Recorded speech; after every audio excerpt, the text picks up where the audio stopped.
Voy a hablar de la vulnerabilidad y la seguridad energética. Sobre todo me voy a referir a la vulnerabilidad asociada al problema del cambio climático.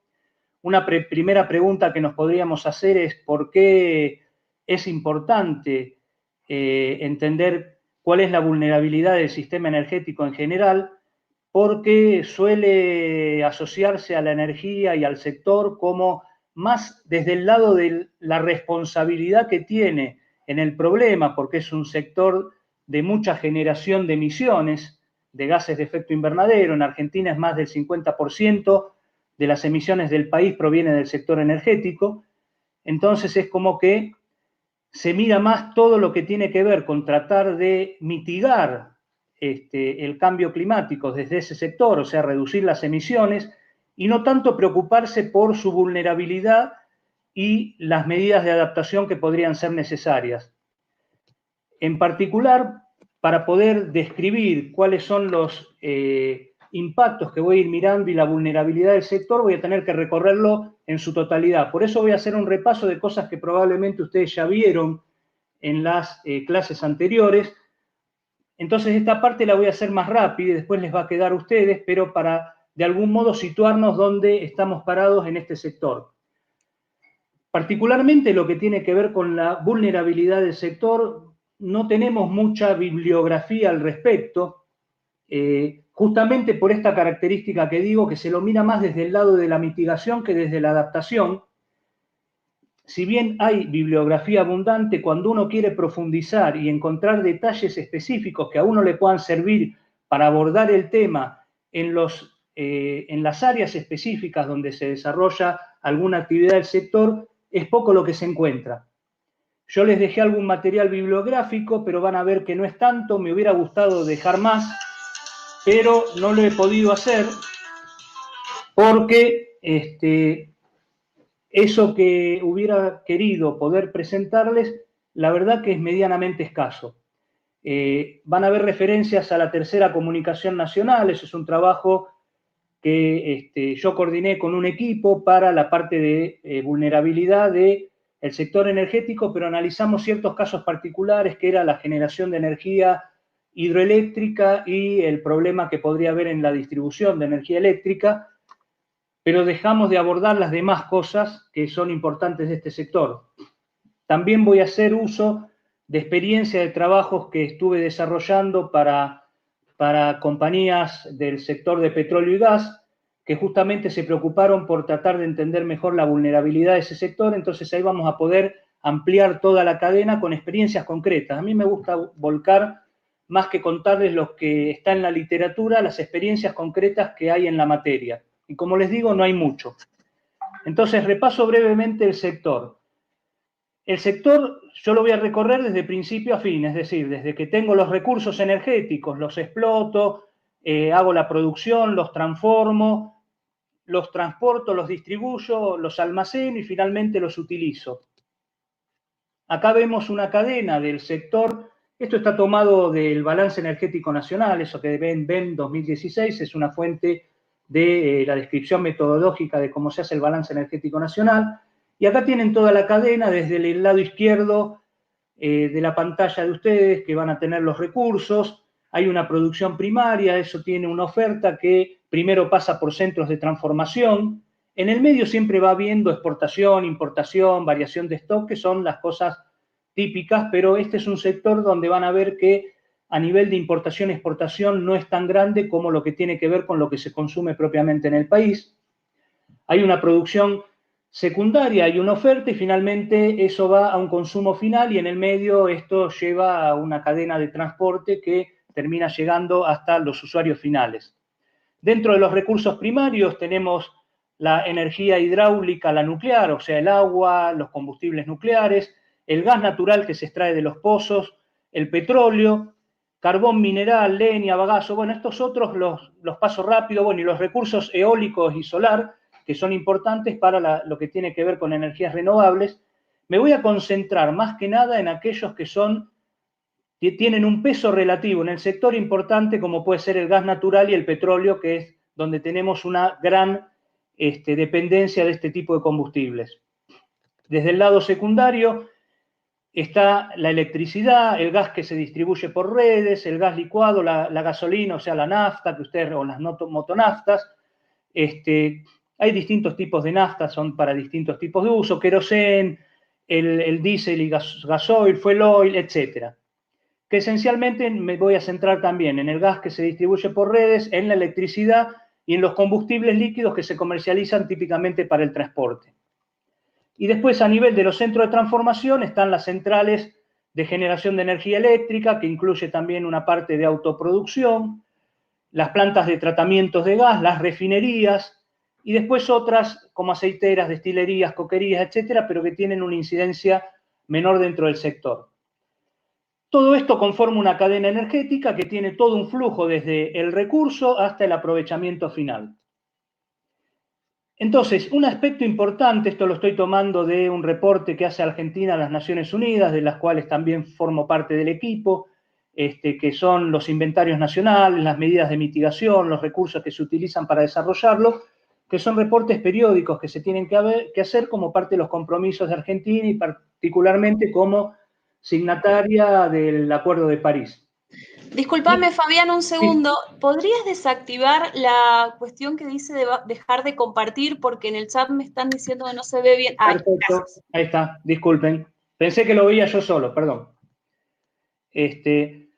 Entonces, bueno, como decía, tenemos los distintos recursos que queremos ver de dónde sacamos los recursos energéticos y por qué tenemos las características que después pueden afectar a nuestra vulnerabilidad en este sector asociada a nuestras propias circunstancias. Entonces, nosotros tenemos cuencas donde podemos extraer los recursos de petróleo y gas, la cuenca neuquina, la cuenca que está en la parte norte, en la parte sur, etcétera. Hay una parte marina, estas son más que nada cuencas continentales, de donde se van a extraer los recursos principalmente de este sector, que son el petróleo y el gas.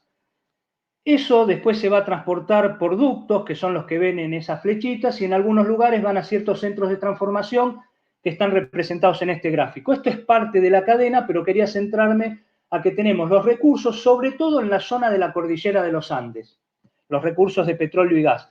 Y por las características que el país tiene, el uso de estos recursos típicamente termina concentrándose, fíjense que todo fluye hacia Buenos Aires, porque es el centro de mayor demanda. Y es donde, por ejemplo, muchas veces uno dice, bueno, hay una vulnerabilidad de una central que está en Salta, y uno dice, ¿y por qué tuvo cierto problema? Tuvo ese problema porque hubo una demanda muy grande de Buenos Aires y le impactó a la generación de Salta, que después las redes no estuvieron lo suficientemente preparadas para dar abasto con toda la energía que se le demandaba y cosas por el estilo. Entonces, es muy importante tener en cuenta esta circunstancia porque generalmente el consumo de la energía se produce en un lugar que no es el mismo de donde se la extrae.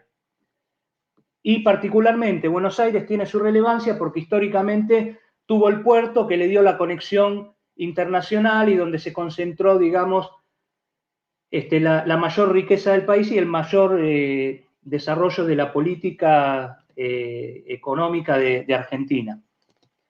También tenemos muchas industrias y muchas industrias particularmente también de explotación de recursos naturales que tienen que ver con los recursos energéticos, pero no me voy a meter mucho con ellos, particularmente el carbón, y después otros recursos como algunos metales preciosos o algunas cosas que son utilizadas por las industrias que también terminan siendo las más energointensivas, o sea, las que más dependen de la energía y más la usan, que son la industria del acero, del aluminio, de la cal, el cemento, que están distribuidas a lo largo del país, muchas de ellas localizadas en los lugares de donde se explotan los recursos y muchas otras se acercan a los centros de consumo para evitar costos logísticos. Y nuevamente tenemos una gran concentración en la zona de la cordillera y después una gran demanda y consumo en la zona de Buenos Aires. Entonces repaso las cadenas brevemente, las de gas natural, extraigo el gas de pozo, va a plantas de tratamiento de gas y finalmente se transporta para llegar a la demanda final en los distintos productos. El principal es el gas distribuido por redes, después tenemos otras componentes, gas licuado, algunas vapores que se utilizan en gasolinas, el etano, etcétera, que son hidrocarburos que forman parte de lo que uno extrae cuando hace la explotación de los recursos gasíferos del país. Para tener una idea, esto ya lo habrán visto, pero bueno, la mayor demanda viene del sector residencial y del sector de centrales eléctricas y también del sector industrial. Son los que más demandan el gas para los distintos usos. A nivel del petróleo, tenemos también una cadena que parte de los pozos petroleros, pasa por refinerías para tratar de tener los productos secundarios, que vamos a tener gas licuado, naftas, gasoil, fuel oil y algunos otros productos, algunos de uso no energético, como podrían ser aceites y lubricantes. Y todo eso termina en una demanda final. Muchos de estos combustibles líquidos terminan en el sector transporte, que forma parte del sector energético. Y acá tenemos cómo es la producción de petróleo en relación a lo que va a refinería. Fíjense que mayormente todo se refina, y sobre todo en los últimos años. Esto es un breve periodo de tiempo, está tomado todo de esto del balance energético. Y después también de aquello que se refina, la mayoría se consume en el país. Acá tenemos el gas licuado de petróleo que se utiliza, fíjense, en el sector residencial mayormente, es el gas de garrafa. Y bueno, y acá tenemos una producción en menor medida que los otros. La composición principal es el butano y el propano. Y después también tenemos que tener en cuenta que a la hora de transportar los recursos energéticos, aquellos recursos que tienen que ver con combustibles se pueden transportar por ductos y también se puede transportar por la red de transporte de camiones, que además transportan cargas que pueden ser las cargas de algunas materias primas, como pueden ser lo que se deriva de la industria de la cal, el cemento, el aluminio, el hierro, acero, y también de la agricultura. Se transportan muchos granos. Es donde más uso tiene el transporte por carretera. Y nuevamente, como muchas veces las zonas donde se produce no son las mismas que donde se consume, tenemos una gran vía de carretera. Fíjense que todo vuelve a concentrarse en Buenos Aires, todo sigue teniendo la misma lógica, y entonces el centro de consumo es el que demanda todos los recursos que se explotan en otros lugares, en otras regiones. Y esto es importante para entender entonces los productos que salen de las refinerías, fuel oil, gasoil, naftas, y acá tenemos más o menos la distribución de cuánto se produce y se consume de cada uno de ellos. Esto es producción. Y cómo se distribuye sectorialmente. Fíjense que el fuel oil se usa esencialmente en la industria y en el sector agropecuario, algo en el transporte. El gasoil se utiliza mayormente en el transporte y en el sector agropecuario, y después las naftas se utilizan esencialmente el 100% en el sector de transporte. La producción de gas licuado también tiene una participación con la mezcla o con los componentes por separado. Ahora paso a la parte de la red eléctrica. Estoy pasando muy rápido, me gustaría hablar mucho más de todo esto, pero algo ya lo vieron y yo quiero concentrarme en que todo esto lo repaso para entender sobre qué cosas tenemos que empezar a analizar la vulnerabilidad de este sector.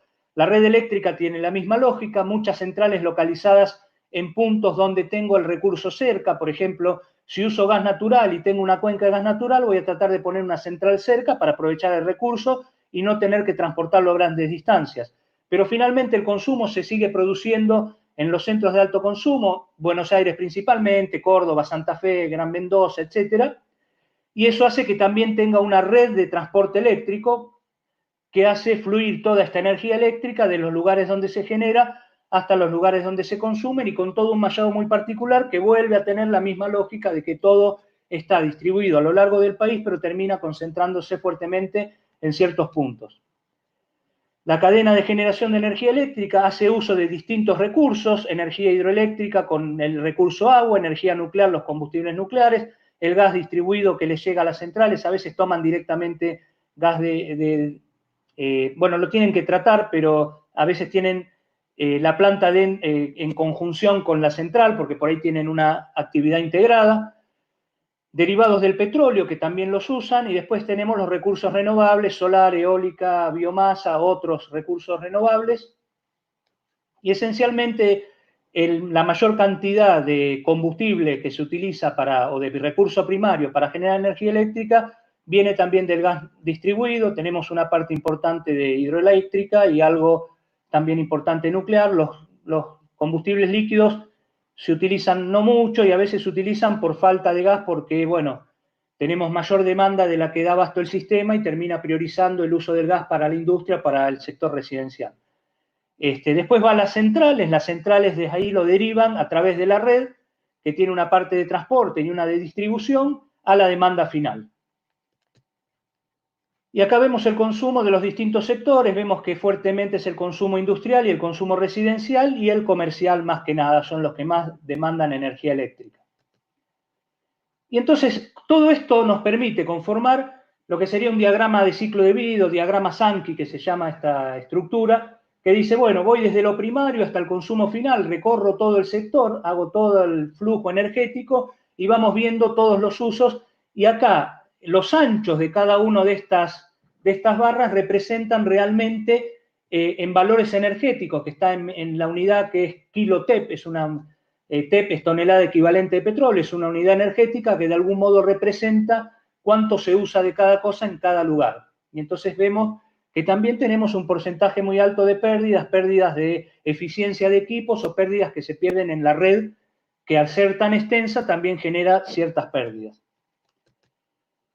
Y finalmente, todas estas redes de transporte que terminan llevando la producción primaria a los centros de consumo, se conjuga en esta última figura, que también está tomado de este BUR, analizando las circunstancias nacionales del país, donde vemos los lugares donde se produce y después todas las redes conjuntas, la red de transporte carretero, la eléctrica, la de gasoductos y oleoductos, etcétera. Y como ven, todas son muy similares, todas tienen una lógica y que van a los centros de gran consumo, porque también son los que concentran la mayor cantidad de población, son los circulitos marrones que ven en la figura. Entonces esto es importante porque entender la vulnerabilidad de nuestro sector energético va de la mano con entender la lógica con que la energía se produce en el país, que tiene una lógica, como esto sería como la aplicación esa que se llama SimCity, por ejemplo, donde uno va armando la ciudad, entonces uno dice, bueno, ¿qué quiero? Quiero tener energía, entonces pongo un lugar de donde la saco, y después pongo una central, y después pongo un puente, después pongo una carretera. Bueno, así se fue armando Argentina, en función de dar aprovechamiento a los recursos naturales que tenía. Si bien la energía, entre comillas, es vista como la mala de la película, porque la quema del combustible fósil es el mayor contribuyente al problema del calentamiento global, por otro lado es una necesidad para poder abastecernos de las necesidades de los consumos energéticos justamente que nos proveen un montón de servicios. Refrigeración, calefacción, transportarnos, tener las comodidades que tenemos con nuestros electrodomésticos, etc. Entonces, alcanzar cierto nivel de confort va de la mano con tener determinados recursos. Y se empezaron a explotar los recursos que se tienen más a mano, sobre los que se conoce mejor, los que son más baratos, etc. Hay cierta lógica que hace que se dé este patrón que estoy mostrando finalmente conjuntamente y concentrado en este mapa. Entonces paso al concepto de seguridad energética. Es un concepto un tanto, tiene distintas acepciones, tal vez la visión más clásica lo que trata es de garantizar que se proteja físicamente las infraestructuras que permiten tener un suministro de energía y que dé garantía a la continuidad de esos suministros a lo largo del tiempo ante cualquier condición, o sea, que esté preparado ante, por ejemplo, inclemencias del sistema climático, ante lo que podría ser la variabilidad climática, consecuencia de la emisión original de gases de efecto invernadero, que aumentó la concentración de gases en la atmósfera y generó todo este problema en el cual nos vemos envueltos. Bueno, queremos que el sistema resista los embates del cambio climático. Visiones más modernas consideran que un enfoque que es más integrador, multidimensional, donde también se busca que haya independencia energética, o sea, tratar de aprovechar mejor los recursos que uno tiene y no depender de un tercero, porque eso lo puede poner en una condición de debilidad a nivel de competencia, etc. Aumentar la resiliencia del sector y reducir, obviamente, su vulnerabilidad y sensibilidad ante distintos fenómenos. Particularmente dentro de los objetivos de desarrollo sostenible hay uno que es el de energía asequible y no contaminante, el objetivo 7 ODS 7, que señala que debería garantizarse un acceso a la energía asequible en el sentido que esté al alcance, que sea conseguible, aquello que es más factible, no buscar energías extrañas. Tratemos de explotar aquello que lo tenemos más al alcance, que sea segura, que sea sostenible y que sea moderna. Y dentro de la modernidad va a estar muy fuertemente metido, junto con la sostenibilidad, el tema de la problemática del cambio climático, que tal vez no era una preocupación cuando empezaron a hacer todo esto el siglo pasado, pero en este siglo es una preocupación muy fuerte porque tenemos que cambiar nuestra manera de explotar los recursos para no saturarlos por un lado, para no devastarlos, pero por otro lado también para hacerlo con aquellos que nos den un ambiente más limpio. Entonces, les señalo algunas particularidades: que el sistema sea robusto, flexible, que tenga flexibilidad, que sea resiliente, que esté diversificado, descentralizado y que se integre regional y globalmente. La integración regional también es muy importante porque podríamos tener un problema en el país que momentáneamente nos ayuda a estar conectado con otro sistema, o también nos hace tener una energía más competitiva porque de pronto nos conectamos con un sistema que nos da energía más barata, o más barato en ciertos momentos, porque también es importante la curva de demanda. Entonces, en la hora pico es donde vamos a necesitar más fuentes de energía que estén proveyendo al sistema. Entonces, cuanto más interconectados estemos, mejor. Que haya una infraestructura que incorpore la digitalización, sistemas inteligentes. Esto ya es la parte de modernidad, con una capacidad de respuesta rápida y mayor eficiencia. Esta respuesta rápida puede tener que ver con, por ejemplo, cuando hubo el apagón a nivel de todo el país. Bueno, si no tenemos una respuesta rápida, este apagón puede durar un montón de tiempo. Entonces, son todas condiciones que tenemos que ver que nuestro sistema tenga la suficiente robustez para superarlo. Que todos los hogares cuenten con servicios energéticos que le permitan cubrir sus necesidades. Esto también es importante. En definitiva, ¿quién es el usuario final de la energía? Es el hombre común, el ciudadano, la población que necesita estos recursos para poder subsistir. Entonces también es importante que a ellos les llegue de la mejor manera posible. Y finalmente, incorporando las variables ya ambientales y sociales, de responsabilidad a nivel de desarrollo sostenible, que sea un sistema más limpio, que se adapte a los compromisos internacionales que el país asuma, etcétera, etcétera. Y que por otro lado genere un sistema que potencie el desarrollo local y nacional, que promueva el desarrollo propio, que haga que la industria mejore, que la economía levante, etcétera, etcétera. Que se adapte a los cambios tecnológicos y haga una transición energética hacia un futuro de un sistema más robusto y más resiliente también a los problemas no solo del cambio climático, sino en general. Algunos conceptos están tomados de ciertos trabajos que se hicieron en el contexto de algo que se llamó Transición Energética Argentina al 2050, un grupo de trabajo de distintos expertos, universidades, ONGs, convocados también por distintos grupos donde participaban algunos ministerios que tienen competencia en la materia, particularmente el energético, el ambiental, el de producción, transporte, etc. Bueno, y yo les había planteado en el foro de debate, no sé si lo llegaron a ver, unas preguntas. Una era: ¿por qué debería preocuparle al sector energético el problema del cambio climático?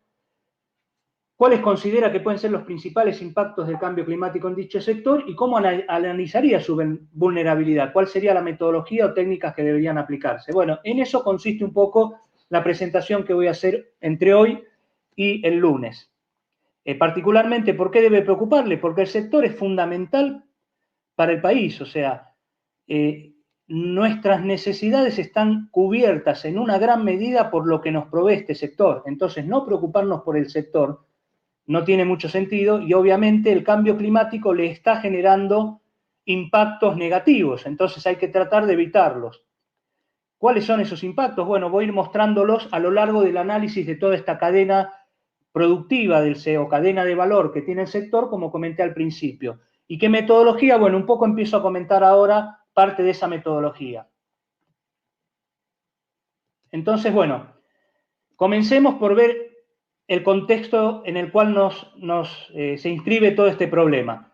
Tenemos fábricas, industrias, centrales de producción de energía, etcétera, que generan gases de efecto invernadero, que son emisiones a nivel local, al nivel de donde están situadas estas industrias, que van a la atmósfera. Pongo ahí controlable, porque esto sería algo controlable. Uno podría tratar de evitar que se emita tanto como se emite, pero esas emisiones que llegan a la atmósfera terminan cambiando la concentración global de gases de efecto invernadero ya a niveles atmosféricos, ya a niveles estratosféricos, no a nivel del lugar donde se generó la emisión. Y se distribuye a lo largo de todo el planeta, de toda la atmósfera, y afecta a todo el sistema climático. Esta afectación genera una variabilidad climática de origen antropogénico que se suma a la variabilidad natural, y esa variabilidad de origen antropogénico, cuando la analizo particularmente en una actividad productiva para ver cómo le puede impactar, pasamos por toda esta cadena de análisis que voy a mostrar ahora. Por un lado primero me pregunto, ¿cuál es la casuística? ¿Qué es lo que ya conozco que ocurrió para poder ver qué es lo que tengo que hacer y prepararme para el futuro? Entonces, por un lado, uno trata de conseguir los registros históricos de amenazas.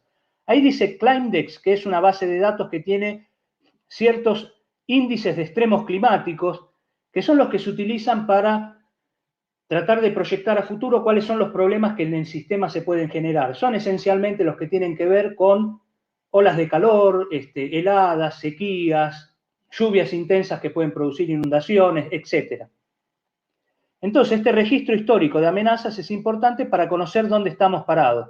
Acá le estoy mostrando unos mapas, que son mapas que no están mostrados al azar, son de un trabajo que yo coordiné, que tiene que ver con un servicio dado para compañías del sector, que estaban preocupadas por entender cómo les podría impactar el cambio climático en sus operaciones a futuro, a lo largo de toda la cadena, porque son compañías integradas a lo largo de toda la cadena. Y acá ven un mapa de cómo se está dando algunos de estos extremos climáticos. Por ejemplo, el índice que se llama WSDI tiene que ver con olas de calor. Entonces, fíjense que la zona norte del país es donde más olas de calor intensas ha habido, se miden números de días. La cantidad de días está tomado por sobre un valor que ya tiene como mínimo 6 días consecutivos. Son cantidad de días consecutivos que se mantuvo temperaturas extremas muy altas por encima de un percentil histórico promediado en el 90%. El otro muestra las sequías que también se dan en el noroeste de Argentina con mayor intensidad. El otro tiene que ver con las heladas que se dan en la zona también cordillerana, en la zona donde tenemos los mayores recursos energéticos. Y acá se agrega otro que tiene que ver con un índice que mide las precipitaciones. Entonces, cómo han crecido las precipitaciones y el nivel que se tiene. Esto, disculpen, esto es un índice que mide la cantidad de precipitación que excede cierto percentil histórico también, o sea, son las lluvias más intensas. Entonces también vemos una concentración de estas lluvias. Lo que vamos a querer analizar es cómo va a cambiar este patrón a futuro.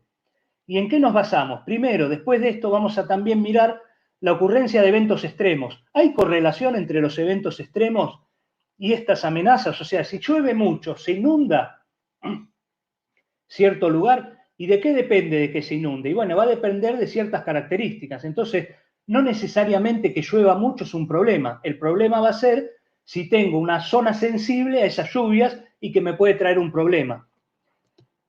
Entonces, dentro de los eventos extremos, menciono algunos de los más recientes, la sequía del río Paraná, que esto trajo una consecuencia de pérdida de hidroelectricidad, las inundaciones que hubo en La Plata en 2013, que produjeron, por ejemplo, el incendio de la refinería de YPF en La Plata, las olas de calor intensas que hubo en Buenos Aires durante varios años seguidos, de 2011 en adelante, que generaron muchos cortes de luz por muchos días, periodos muy prolongados donde la gente perdió parte de sus mercaderías, los locales perdieron parte, sobre todo los que dependen de cadena de frío, etcétera, tuvieron problemas serios. Las últimas nevadas que hubo en el sur, que anegaron caminos y dificultaron todo el transporte de ciertas materias vinculadas al tema energético, como podrían ser combustibles, vientos huracanados que han tirado abajo torres de alta tensión y han cortado el suministro eléctrico, o que han tirado recientemente en Comodoro Rivadavia la torre de un molino eólico. Hay vientos huracanados, está tapando donde está partida la torre, y la torre se cayó, y al caerse se rompieron las aspas y también se rompió el generador, o sea que se perdió ese molino. Y uno tiene que ver de la conjunción, de la correlación entre cuando hay una amenaza, se produce un evento extremo, eso va a dar una medida del grado de peligrosidad que esa amenaza tiene. Por otro lado, voy a mirar lo que llamo como condiciones habilitantes. ¿Cuáles son aquellas condiciones que pueden determinar que a futuro estas amenazas sean problemáticas para el sistema energético?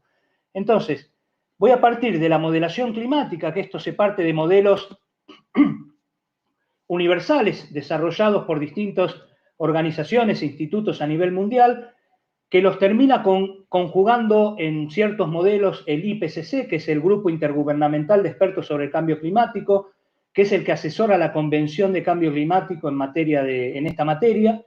Y ese grupo lo creó la Organización Meteorológica Mundial junto con el Programa de Naciones Unidas para el Medio Ambiente. Entonces tienen una serie de modelos con los cuales tratan de prever cómo puede ser el clima futuro.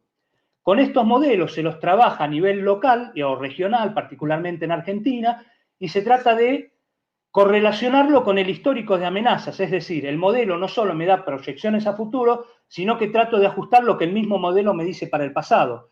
Una vez que trato de ajustarlo lo mejor posible, voy a tener un histórico de amenazas que de algún modo me permite calibrar mi modelo. Ese histórico de amenazas va a ser la curva que mejor representa a las amenazas que yo ya conozco, pero no va a coincidir exactamente porque va a tener que servirme para después poder proyectarlo a futuro. Particularmente para Argentina, parte de esos estudios se hicieron para la tercera comunicación nacional en 2014-2015 y lo hizo el Centro de Investigación del Mar y de la Atmósfera del Departamento de Meteorología de la Facultad de Ciencias Exactas y Naturales de la UBA, que generó toda la serie de indicadores, parámetros e índices climáticos que pueden utilizarse para estas modelaciones. Con eso uno tiene las amenazas proyectadas. Las amenazas proyectadas son los cambios en la intensidad y la frecuencia de estas amenazas a futuro. Ahí estoy poniendo, que sea una tormenta exagerada, como podría ser las que aparecían en la película El día después de mañana, pero una vez que nos está pasando esto, este fenómeno es incontrolable. Nosotros no tenemos control sobre el clima. O sea, podíamos haber controlado las emisiones, pero ya lo que el clima va a hacer no lo podemos controlar, por lo tanto vamos a estar expuestos a que esto nos traiga un problema. Entonces nos tenemos que preparar de la mejor manera posible.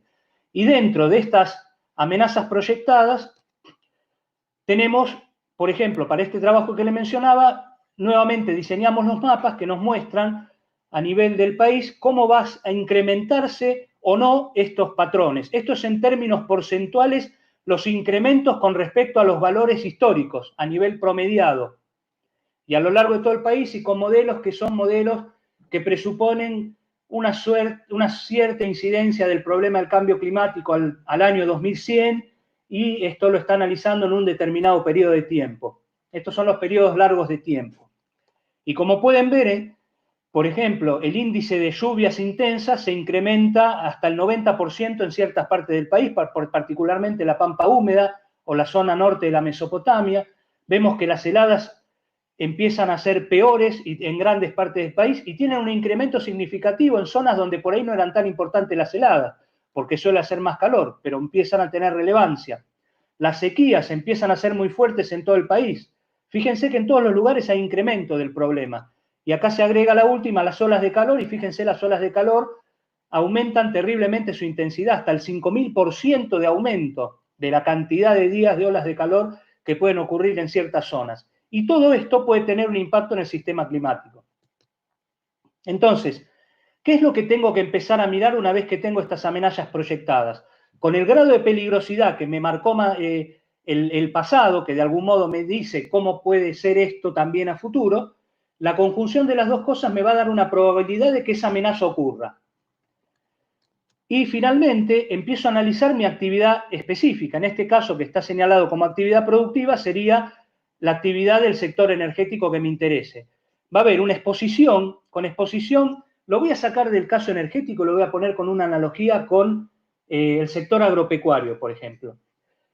Me está preocupando una amenaza que puede ser lluvias intensas que se incrementan con el tiempo. Y eso me puede producir, por ejemplo, una inundación. Entonces, ¿de quién me preocupo por la exposición? ¿Quién va a estar expuesto? Aquel que esté sujeto a que le caiga la lluvia. Pero aparte, que le caiga la lluvia y que a mí me genere alguna preocupación porque, por ejemplo, es el cultivo de soja. Entonces, estoy mirando específicamente un área de cultivo de soja. Dentro de esa área puede haber, no sé, otras cuestiones, pero ahora me estoy preocupando por cómo está expuesto el cultivo de soja. ¿Y qué voy a analizar del cultivo de soja? ¿Cuál es la sensibilidad del entorno en el cual está? ¿Qué quiere decir esto? Por ejemplo, el terreno es bajo, el terreno tiene poco drenaje, las napas están altas, está cerca de ríos que desbordan. Bueno, todo eso conforma un escenario que probablemente va a ayudar a que se inunde. Entonces, esa sensibilidad del entorno va a aumentar mi problema posible. Después va a haber una sensibilidad intrínseca. ¿Qué quiere decir esta sensibilidad intrínseca? Es, ¿qué es lo que tiene la soja que hace que sea sensible al agua? ¿Por qué si le queda mucha agua la soja no sirve? Bueno, porque, por ejemplo, genera parásitos, la soja se termina pudriendo, etcétera, y termino perdiendo la cosecha. Entonces, esa característica de la soja de que no resiste mucho grandes cantidades de agua que permanezcan durante un periodo prolongado de tiempo, hace que sea altamente sensible. Y eso genera un impacto potencial, como por ejemplo lo que está mostrado ahí, una inundación que de algún modo genera problemas sobre la población, o en el caso del cultivo de soja sería el impacto perder mi cosecha, o tener una soja, extremadamente humedecida que ya no me va a servir y que el impacto que va a generar en la cadena productiva es que la cosecha se pierde. El otro aspecto que voy a tener que mirar es cuán adaptado estoy ante este problema, que es lo que se llama capacidad de adaptación. Por ejemplo, ¿qué sería una capacidad de adaptación? Que tengo una soja, por ejemplo, transgénica resistente al agua.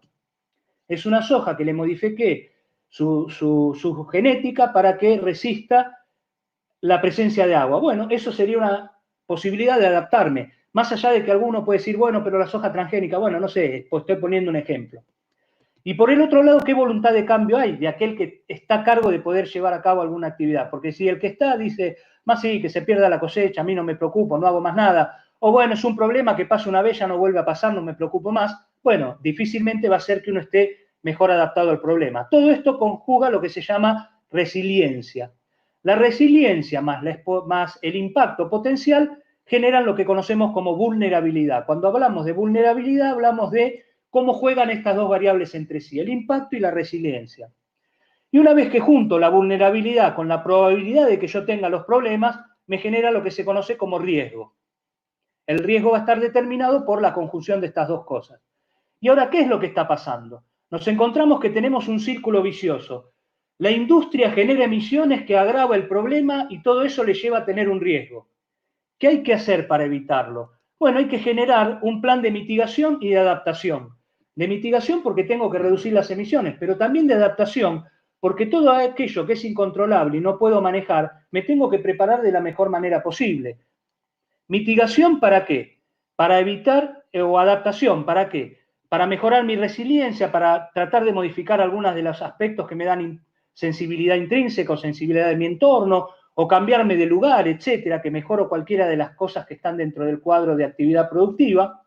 Y mitigación para tratar de reducir las emisiones locales, que son las que decíamos que son controlables, y tratar de que la concentración de gases de efecto invernadero en la atmósfera no siga aumentando, de modo tal de que de generar un círculo virtuoso y no vicioso, y salir de este esquema productivo que nos está llevando a los problemas que tenemos actualmente. Entonces, llevar un buen registro de eventos climáticos que pueden afectarnos es muy importante. Les pongo un ejemplo de lo que hace el Departamento de Energía de Estados Unidos, que tiene registrado todos los distintos eventos y los impactos que genera en el sistema energético, los tiene clasificados por sus distintos números de eventos disruptivos que generaron problemas que aparecen, lo cual es muy bueno. Nosotros muchas veces solemos ser reactivos. Acá pongo la imagen esta es la imagen real de la refinería de La Plata. Ven los bomberos tratando de apagar un incendio y todo el área inundada, porque el incendio se produjo por una inundación que llegó a zonas que eran sensibles al agua y se terminaba prendiendo fuego. Entonces, hay que estar mejor preparados. Entonces, estas compañías hoy día están tomando el tema de adaptación tan seriamente como el de mitigación, porque no solo le afecta a su actividad y decir, bueno, que se joda la refinería si no generan tantas emisiones. Bueno, no es que le afecta a la refinería, nos complicamos todos, porque después nosotros no tenemos los combustibles que queremos para el auto con el que nos queremos transportar para nuestras vacaciones, o que no tenemos la energía que necesitamos para la calefacción o lo que fuera. En realidad el problema es de todos. Nosotros tenemos bases de datos en el país, menciono una, Desinventar, que registra los eventos extremos, y desde hace unos años que está un poco desactualizada, pero deberíamos incorporarle a esta base de datos la correlación con el cambio climático, porque registraba eventos de extremo de cualquier cosa, puede ser un terremoto, por ejemplo, pero muchos de los eventos extremos, una sequía, una inundación o lo que fuera, no estaba muchas veces correlacionado con cuál había sido su origen. Un incendio que se produce por sequía y una sequía extrema, que puede tener alguna vinculación con el cambio climático, porque sabemos que agrava los fenómenos climáticos extremos, tiene una relevancia para los que estamos en el tema mayor que un incendio que se produce porque alguien prendió fuego intencionalmente. Por Fabián, ejemplo, perdón que te interrumpa, te quedan 5 minutos, estamos en los 40. Listo, gracias. Por ejemplo, el incendio de Córdoba. Se entiende que son incendios intencionales, pero ¿por qué causaron el problema de la magnitud que tiene? Porque hay una gran sequía, hace un montón de meses que no está lloviendo y que hay una situación de presión, de humedad, etcétera, que hace que haya una gran sequía, y la sequía colabora a que un incendio intencional menor se termina transformando en un problema mayor. Entonces sí podemos decir que tiene alguna vinculación con el problema del cambio climático, haciendo la salvedad de que estoy haciendo una correlación fuerte en que el cambio climático es responsable de cualquier evento climático extremo que vemos, y la verdad que hoy todavía no tenemos evidencia concreta para poder demostrar esa correlación. Lo más que podemos decir es que sabemos que el cambio climático, al haber más energía en el sistema, esa energía, como se tiene que transformar de alguna manera, se puede distribuir en energía para mover grandes masas, para cambiar los patrones de precipitación evaporando agua, etcétera. Pero no tenemos una correlación directa que diga, llovió tanto en La Plata por el cambio climático. Podría ser que no, que sea parte del ciclo, no lo tenemos hoy todavía esa evidencia. Pero sí sabemos que esto se agrava y cada vez es peor, y lo estamos viendo. Cada vez vemos eventos más graves, más severos, con mayor intensidad y mayor frecuencia. Entonces menciono, por ejemplo, y dado que ya termino por el tiempo que me dieron, el caso de algunos recursos. Empiezo con los recursos. La clase que viene voy a ver todo el resto de la cadena. La explotación, producción, transformación, transporte, distribución y uso final. Entonces, en el caso de los recursos, primero entendamos que tenemos recursos que son los que utilizamos para que nos sirvan de fuentes de energía. Y tenemos los recursos que se clasifican en los no renovables, que ya conocemos, son limitados y en algún momento se acabarán. Los recursos renovables, como pueden ser los que tienen que ver con las energías renovables que ya conocemos. Y estos recursos son los que pueden verse afectados por los problemas del cambio climático, particularmente a lo largo de todo un ciclo del cambio climático, que hay cambios de los patrones, de temperatura, precipitación, de eventos extremos, va generando toda una cadena que va alterando todo el sistema trófico, etcétera, y a toda la biosfera en general, todo el sistema biótico, etcétera, y toda la cadena productiva. Y todo eso termina también generando impactos, como por ejemplo lo que ya mencioné en un momento, la bajada extrema del Paraná, que nos afectó el recurso agua que usamos para generar energía hidroeléctrica. Por ejemplo, en Yacyretá le impactó de modo tal que tenía el 50% de agua disponible que suele tener habitualmente. Y esto es un impacto grande, porque Yacyretá genera gran parte de la energía que consumimos en el país.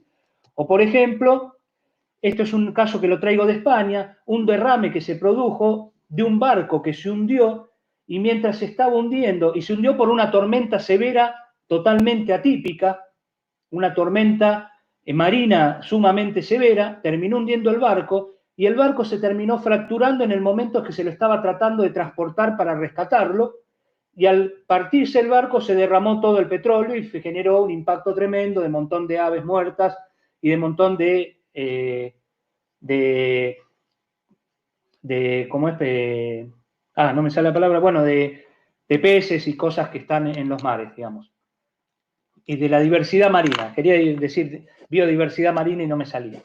Entonces, ustedes pueden ver que dentro de los recursos, y esto para el sector de petróleo, no solo es el impacto que le genera porque después tiene que resarcir estos daños, es muy claro el caso de BP con el Golfo Pérsico, por ejemplo, esa plataforma marina, sino que también es la pérdida del producto. El producto de petróleo que tenía ese barco se perdió, y eso también tiene un impacto para el sector. Hay un impacto doble, el impacto que el sector genera a terceros, y que está bien que tenga un resarcimiento y una penalidad, pero también el tercero que se ve afectado por el impacto de eso y por el impacto de perder el recurso, que también es una pérdida económica para el sector productivo. Entonces vemos, acá estoy poniendo 2 ejemplos nomás, pero vemos que el cambio climático tiene una incidencia sobre el sector, y el sector lo está tomando seriamente y se preocupa.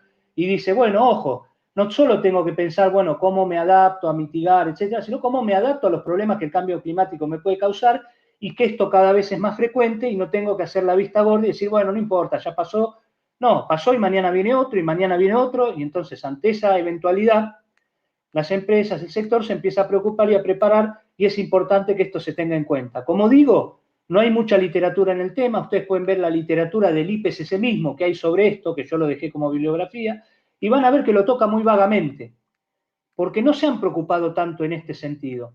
Empezó a cambiar la mentalidad a partir de ver que esto cada vez es más habitual y que ha generado problemas muy serios en la industria.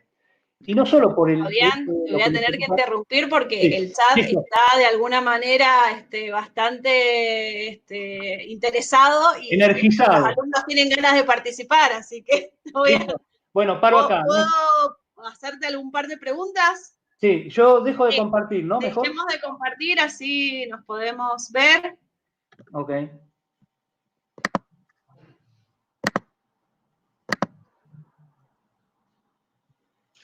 Ahí está.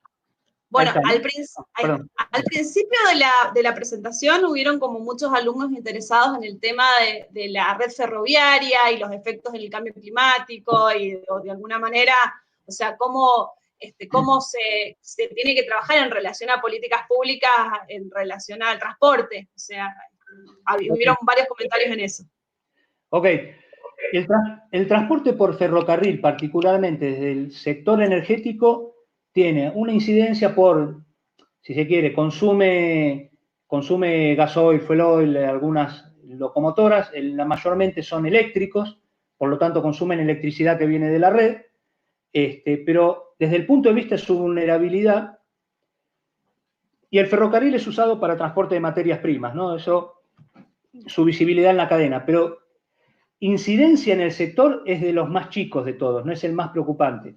Pero de todos modos lo menciono porque los ferrocarriles obviamente son un buen vector energético desde el punto de vista del transporte porque pueden hacer un cambio modal con el camión por carretera que genera mucha más consumo de energía a nivel de combustibles y muchas más emisiones también, ¿sí? Por lo tanto es importante tener en cuenta el ferrocarril. El ferrocarril fue medio dejado de lado por políticas que favorecieron otro tipo de intereses, pero hay un detalle importante. Hace unos años me tocó hacer un trabajo que iba por el lado de la mitigación y la adaptación también del sector de ferroviario para políticas de transporte, y me comentaba la gente que estaba dirigiendo las políticas del sector que los ferrocarriles que habían instalado, las redes ferroviarias que habían instalado los ingleses cuando vinieron al país, eran las más resilientes a los problemas del cambio climático, porque habían puesto terraplenes para poner las vías con alturas tales que superaban con creces cualquier cosa que uno se le ocurriera de inundación que pudiera haber en el lugar. Lo cual eso habla de la previsibilidad a la hora de hablar de adaptación. Como es difícil a veces, ¿no? Uno dice, bueno, la inundación de La Plata, ¿qué tendría que hacer? Un montón de obras, pero uno no está pensando que eso va a ocurrir. Bueno, ahora que ocurrió y decimos por ahí vuelve a pasar, hay que prepararse mejor, pero uno no está pensando, bueno, pongamos todo un sistema que nos protege contra la caída de meteoritos, porque no ocurre. Pero bueno, estamos viendo que estas cosas empiezan a ocurrir, entonces hay que prepararse mejor. Y los ferrocarriles han sufrido mucho los embates del cambio climático, sobre todo por inundaciones o por caídas de árboles, por ejemplo, por tormentas extremas que tapan las vías. Entonces, esto ha generado cortes importantes y obviamente es algo que el sector tiene que abordar.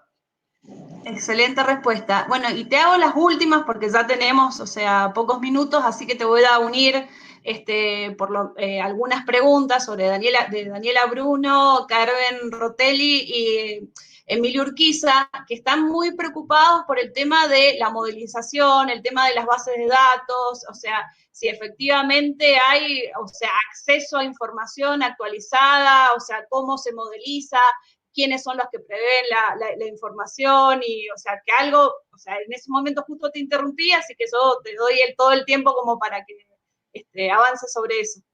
Bueno, sí, como dije, no hay mucha información y de buena calidad, es escasa a nivel internacional y a nivel local. Argentina se está preparando y se viene preparando para poder mejorar todo su sistema de información, particularmente, como mencioné, la Tercera Comunicación Nacional desarrolló estudios de vulnerabilidad con mucho nivel de detalle, se hicieron todos estos modelos climáticos para poder servir de base.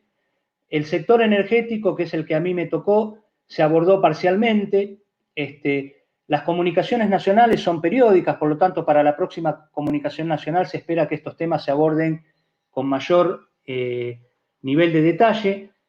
En el país, el Ministerio de Ambiente está desarrollando un plan nacional de adaptación, con lo cual está conectándose con todas las áreas sensibles para tratar de recoger información y volcarlo en sistemas de información que sean de acceso público. Ya hay a nivel de la web un mapa que uno puede mirar, un sistema donde puede mirar información de ciertos aspectos de riesgos y vulnerabilidad respecto del cambio climático en ciertos sectores.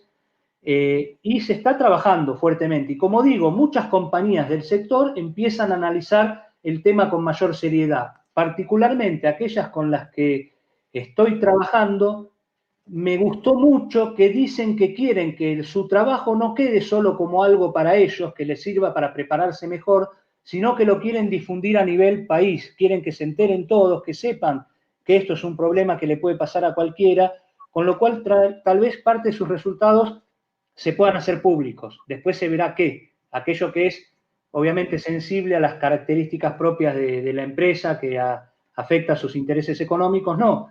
Pero aquellos que puedan ser divulgables porque generan un bien común para todos, están dispuestos a hacerlo. Y esto me parece un paso muy importante. Que las empresas que están trabajando el tema estén dispuestas a compartir los resultados que están obteniendo, que son bastante interesantes. Buenísimo. Acá hay una consulta de Indira Armada Vidal Ramos. Entiendo que la seguridad energética es para beneficio de las ciudades que concentran la mayor demanda. Sin embargo, ¿cuál es la alternativa para las otras ciudades o localidades menores? O sea, y eso es una pregunta que se repite mucho, o sea, sobre la vulnerabilidad de las localidades, que es más caro el transporte de energía y demás. Entonces, ¿cómo armonizar eso? No, obviamente, todos forman parte y la seguridad es para todos. Todos tienen que ser alcanzados por energía, como decía, de calidad, asequible, que asegure que todos los hogares lo tengan. Y cuando hablo de todos, no de las grandes urbes. Obviamente uno ve el impacto fuerte en una gran urbe porque le impacta a mucha más gente, pero eso no quiere decir que los que están en poblaciones menores no sean relevantes. Obviamente son igual de importantes y a ellos también les tiene que llegar. Por lo tanto, esa es una gran preocupación de la política energética, de cómo hacer un sistema lo más justo posible, y no solo desde el punto de vista del acceso a la energía, sino también de sus costos, porque vemos mucha distorsión. Entonces, eso es una problemática que se trabaja muchísimo para tratar de ver cómo hacer que, particularmente se da, y eso hay que ser sincero, Buenos Aires goza de las tarifas más bajas, y es el que tiene más asegurada, entre comillas, la energía. Bueno, eso es algo no justo. Desde la sostenibilidad y desde el objetivo 7 de ODS, esto tiene que trabajarse, y de hecho les comento que se está trabajando en eso. Pero son cosas que venimos arraigando de tiempo y son no tan fáciles a veces de poder resolver en el corto plazo, pero son temas cruciales porque todos tienen que tener acceso a una energía confiable, segura y que sea accesible económicamente. Sí, acá justamente en relación a eso, Agustín Quesada pregunta si podrías reiterar cuáles son las dos políticas factibles de descentralizador de la energía a corto, de mediano o largo plazo. O sea, algo hablaste en tu diapositiva. A ver, esto es algo que digo yo, es personal, ¿sí? Porque para poder opinar con propiedad debería decirlo alguien del sector energético, ¿sí? Yo soy alguien que trabaja con energía desde el sector ambiental, más que nada cambio climático, pero bueno, tengo mi propia opinión formada, digamos, entonces digo mi opinión personal. Así como se habla de ordenamiento territorial, que es una parte importante y hace mucho a todo este aspecto. Yo lo que mostré en ese mapa conjunto donde mostraba cómo se distribuía todo y la lógica del flujo de la energía, de algún modo estaba mostrando cómo era el ordenamiento territorial que llevaba a por qué se demanda la energía como se demanda, por qué hay que transportarla como se transporta, etc. Y ese ordenamiento territorial que hace a que haya tantos centros localizados con tanta población y otros menos, y hay zonas que están sin desarrollo productivo, etc. Se habla mucho de mejorar el ordenamiento territorial para poder mejorar todas las cuestiones, no solo de infraestructura, sino las cuestiones de servicios, las cuestiones de logística, reducir costos, etcétera, etcétera. Yo soy partidario de que dentro de ese ordenamiento territorial debería hablarse de ordenamiento energético. Necesitamos también ordenar la matriz energética, de modo tal de poder generar una mayor descentralización y menor dependencia de lo que hoy se tiene con ciertos que impactan no solo a tener mayores emisiones, sino también a ser más vulnerables, ¿sí? Entonces, esa descentralización va de la mano con descentralizar los puntos de consumo, de tratar de llegar a explotar más ciertas regiones y tratar de llevar industrias y deslocalizarlas de los centros urbanos, y poder tener más los consumos localizados. O sea, obviamente no es tan fácil y no vamos a pensar, por ejemplo, que con generación distribuida vamos a poder alimentar toda la energía que el país necesita. Pero bueno, tenemos que empezar a recorrer el camino. Entonces, te hago la última pregunta, así antes de que se nos termine, es sobre Noelia Poblete García y pregunta, ¿la producción de energía nuclear tiene el mismo grado de vulnerabilidad al cambio climático que el resto de las energías? En caso de que su vulnerabilidad sea menor, ¿podría constituirse una alternativa para ampliar? La energía nuclear tiene dos aspectos interesantes. Uno, que es una energía limpia desde el punto de vista de emisiones de gases de efecto invernadero, y es una energía que da tiene ciertas seguridades de la provisión energética, ¿sí? El otro aspecto, que tal vez no es tan positivo, son los residuos nucleares, los problemas de que si algo le pasa a una central, como Chernobyl, por ejemplo, los problemas de radiación que puede haber, y muchos se oponen a la energía nuclear. Y por otro lado, si uno dice, bueno, en un desarrollo energético, dentro de las energías disponibles, es una energía cara, pero también es una energía que tiene una alta eficiencia y una alta seguridad de provisión de energía. También debería tener la seguridad nuclear, pero a veces puede fallar, ¿no? Ahora, desde su aspecto de vulnerabilidad, es vulnerable, sobre todo para determinados tipos de centrales. El ejemplo más concreto lo tienen con Fukushima en Japón. Vino el tsunami, entró agua a la central y en algo que era inesperado generó un problema y ese problema desató un problema a estilo Chernobyl. Bueno, entonces miren si es preocupante la vulnerabilidad ante eventos extremos. En ese caso fue un tsunami que en principio no está asociado con cambio climático, pero mañana podría ser una inundación o la suba del nivel del mar o lo que fuera y podría traer un problema similar. Entonces también donde están los emplazamientos de las centrales nucleares es también importante para ver cuál es la sensibilidad del entorno y la intrínseca que la central tiene a los problemas de las amenazas climáticas. Bueno, muchísimas gracias, Fabián. O sea, realmente ha sido un placer escucharte y lo bueno es que se nos acaba el tiempo, pero hay una buena noticia de que el lunes te tenemos de nuevo, así que seguramente te volverán a hacer preguntas y por mi parte ha sido un placer moderar esta clase. No sé si quieres despedirte a los alumnos antes que se nos cierre el sistema. Bárbaro, bueno, muchas gracias. Bueno, espero que les haya servido. La verdad que tuve que ir rápido y quedó muy corto. A mí me gusta hablar mucho y de cada cosa contar anécdotas y bueno, no me da el tiempo, pero voy a ver si la vez que viene, por ahí no hago tanto detalle en algunas cosas y cuento alguna anécdota más que son divertidas y creo que hace más entretenida la presentación. Así que bueno, me despido, gracias, saludos a todos y nos vemos el lunes. Nos vemos todos el lunes. Buenísimo. Buenísimo.